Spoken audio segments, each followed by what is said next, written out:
உங்களுக்கு ஒரு கதை சொல்லவா? ஒரு காட்டுக்குள்ள ஒரு கழுகு வாழ்ந்து வருது. அந்த கழுகு வந்து கடவுள் மேல மிகுந்த பக்தியோட இருக்கு. கடவுள நெனச்சு டெய்லியும் தியானம் பண்ணுது. இது கடவுளுக்கு தெரியுமான்னு டெஸ்ட் பண்றதுக்காக கடவுள வந்து கூப்பிடுது. "கடவுளே நான் உங்கள நெனச்சு இப்படி டெய்லியும் தியானம் பண்றேனே உங்களுக்கு தெரியுமா?" அப்படின்னு கேட்கிறப்ப கடவுள் சொல்றாரு, "எனக்கு தெரியும்" அப்படின்னு சொல்றாரு.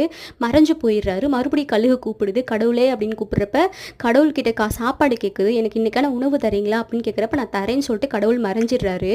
அதுக்கப்புறம் கழுகு காலையிலேருந்து நைட்டு வரைக்கும் வெயிட் பண்ணுது. பட் கடவுள் வந்து உணவு குடுக்கவே இல்ல அப்படின்னு சொல்லி நம்பிட்டு உட்கார்ந்திருக்கு. அதுக்கப்புறமா தான் நைட்டு கடவுள் வந்து தோன்றி கேட்குறாரு, "நீ சாப்பிட்டியான்னு?" கேட்குறப்ப, "இல்ல நீங்க தான் எனக்கு சாப்பாடே குடுக்கல. நீங்க என்னை ஏமாத்திட்டீங்க" அப்படி சொல்றப்ப கடவுள் சொல்றாரு, "நீ பின்னாடி திரும்பி பாரு. உனக்கான உணவு நீ கேட்டப்பயே நான் உனக்கு குடுத்துட்டேன். நீ தான் வந்து முயற்சி பண்ணாம ஒரே கடவுள் குடுத்துருவாருன்ற ஒரே தன்னம்பிக்கையோட ஒரே இடத்துலயே உட்கார்ந்திருந்த. முயற்சி பண்ணாம எதுவுமே கிடைக்காது. உன் பின்னாடி இருக்கிறத கூட உன்னால பார்க்க முடியல" அப்படின்னு சொல்லிட்டு கடவுள் சொல்லிட்டு மறைஞ்சிட்டாராம். இதுலேருந்து நம்ம என்ன தெரிஞ்சுக்கணும்னா, விடாமுயற்சி கண்டிப்பா லைஃப்க்கு தேவைங்க.